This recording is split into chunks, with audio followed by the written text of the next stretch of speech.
My forehead is shiny. Look at this. Look at this. Look how shiny it is. What the heck?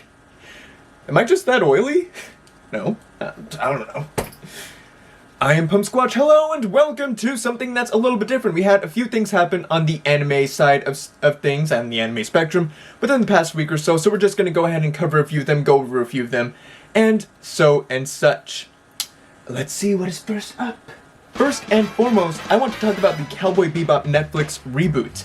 So the Netflix reboot was announced I think it was about 4 years ago, back in 2017, and they had to stop back in 2019 due to one of the main actors, getting injured, and then the whole pandemic hit, and they eventually had to wait all the way until, September of 2020 to resume their filming, and as of yesterday, they are done.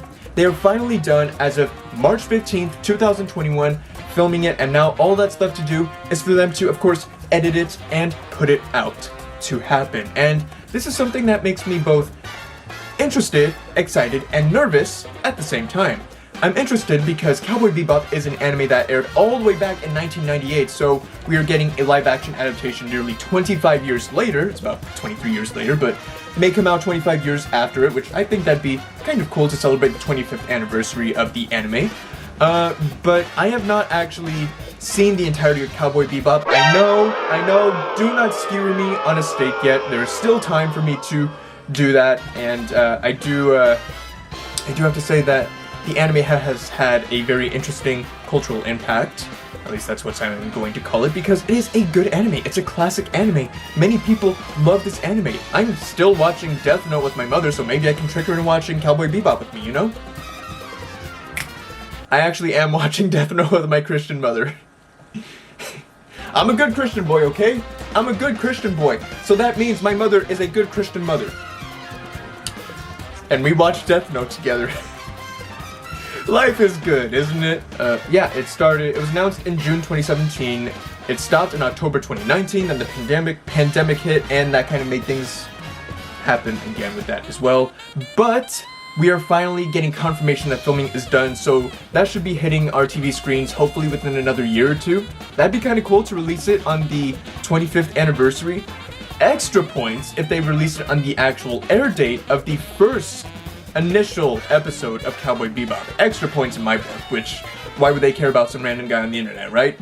Now moving on to the next of things on the list, we are going to talk about Way of the House Husband. That's right, Way of the House Husband. I have Volume 3 right here, as well as Volume 2 and Volume 4. I need to get Volume 1. I know I'm doing this backwards, but The Way of the House Husband is going to be premiering on, what is it? April 8th. That's right, April 8th. So we're less than a month away, actually. We're probably like a good, about 3 weeks away. I'm excited for it. I am legitimately excited for this anime to premiere on Netflix. The reason being because I have read the Way of the House Husband manga. It is hilarious to see an ex-Yakuza member, one of the most well-known and deadly Yakuza members, suddenly go from the Yakuza lifestyle, being like probably a hitman as well, to just being a house husband, learning how to do these things like cooking, cleaning, looking after the house, doing grocery shopping. However, he still has his mannerisms of being a Yakuza member. I made a video about this series and how it got announced to get an anime adaptation on Netflix, but the fact that it also got... Wait, what am I saying also? But the fact that it's so close, I'm legitimately excited because the manga is so funny. You have not lived until you've seen this ex-Yakuza member go down to his local YMCA and decide he's going to take yoga or Pilates, and while he's doing all these stretches and things, he's making minor comments about, this is what would happen if you were to anger the boss. This is an excellent position that you would sink a person in the ocean. And then the yoga instructor just shouts, remember everybody, sharing isn't always caring, okay? I love that manga. It's so good. It's so good. I do want to make a comment and saying that the animation they used for the trailer, I am not too much a fan of because I feel like it's too stiff and the movement just isn't fluent. There are some bits and parts that I feel like are just fine, such as, you know, when he's telling the police officers what his local occupation is and he just says, house husband. And they just stare at him like, that's fine, that's completely fine. But when a dog is licking his face and his tongue is just going, while his head is just not moving, it's like, so no look right about that. That looks off. That looks off. But the animation for that does look stiff. However, I would like to also direct you towards, which I will leave a link to this in the description, the live action trailer that Netflix did. And honestly, when I look at that live action trailer, I wouldn't mind if they actually did that live action trailer for the whole series. I wouldn't have minded that at all, because they do this very interesting blend of both animated enhancements and live action. Like just the subtle gleam of his sunglasses as he's pulling out his little knife. I forgot what it was called. There's a Japanese word for it, okay? But he's pulling out the little tiny knife, and just, I think that's when a gleam goes over his sunglasses, and that part's animated. You could tell that's animated. And he's riding his bike down the street because his wife forgot her lunch for work. So he puts on his hat, he puts on his coat, and he puts her lunch into a briefcase. And so he just walks out the door, looking very menacingly, and he just gets on his bike and pedals as hard as he can. And you're seeing animated flames and the wind being animated as he's turning the corner, just biking down the street. And then he gets stopped, and there's a officer that's asking him, "What's your occupation?" "House husband." "I must go now." Mate. The police officer said, wait. I don't believe you're a house husband. With all due respect, please don't stab me. You're not a house husband. I know this for a fact. You're too dangerous and menacing looking to be a house husband. So I do want to direct you guys towards that. I highly recommend watching both to decide for yourself. I'm going to still be watching it. I personally will still be watching it.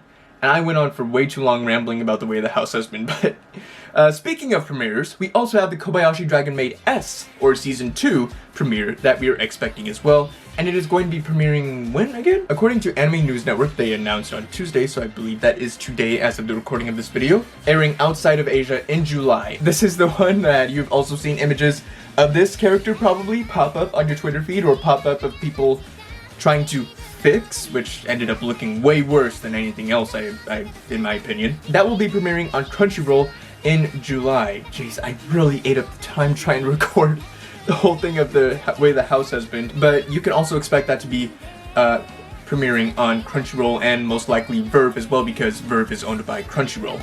According to, I guess you could say, the promotional clip or something, the S in the show's second season's title stands for Super Second Life Start, or Super Supreme Second Life Starts.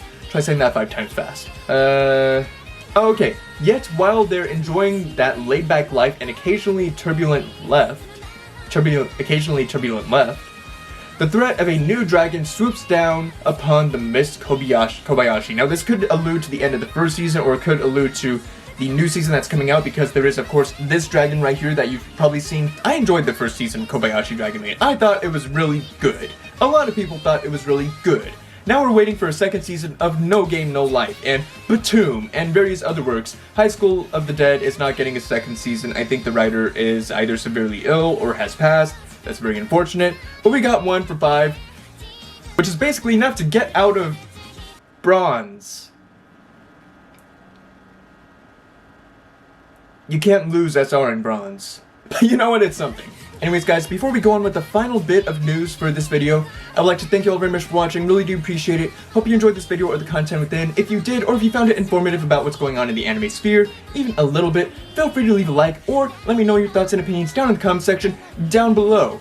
And with that being said, guys, thank you all very much for watching, and let us end this video on somewhat of a solemn note. So this also comes from an Anime News Network, and that is Studio Ghibli producer Toshio Suzuki revealed on Monday at the 2021 Tokyo Anime Award Festival that animator Yasuo Otsuka had passed away that day at the age of 89. A very sad loss for the anime community. He was born on July 11th, 1931 in Japan's Shimane Prefecture. He joined Toei Doga, now known as Toei Animation. Wow, before it was Toei Animation? In 1956, and worked on The White Snake and The Little Princess and the Eight-Headed Dragon. He served as animation director on Future Ghibli co-founder Isao Takahata's classic anime film Horus, Prince of the Sun. Critics praised his fluid, lively animation work on these and other acclaimed titles. Otsuka later transferred to the Studio A production, now known as Shinei Animations. I hope I'm saying that right. And eventually to Telecom Animation Film. He was the animation director and character designer for the first Lupin the Third television anime series that set the framework for a long-running franchise. He also worked with the one prodigy, his ex-prodigy, and very close friend, Miyazaki, as the animation director for Future Boy Conan, Lupin the Third, Castle of Cagliostro, on which he was also the character designer, and other celebrated works. In his later years, Otsuka helped foster future generations of animators as the instructor at the Tokyo Yoga Animation Academy. I'm very sorry about that. He received an Associate Special Award for Lifetime Achievement at the 42nd Annual Japan Academy Prize in 2019. This man has achieved a great many things in the anime sphere, and as well as pretty much attributed himself to many animation works, and has worked alongside a very, very talented group of people, as well as Miyazaki himself. So, without any more to say, we, on behalf of the anime community, and I'm pretty sure everyone else would like to wish this man that he rests in peace, and a big thank you for his work. So, with that being said, thank you for watching, and let us have a moment of silence for this man, for both his achievements and his work, his life achievements, and just what he has done for all of us in terms of anime and the anime sphere. Rest in peace, Yasuo Otsuka. Thank you.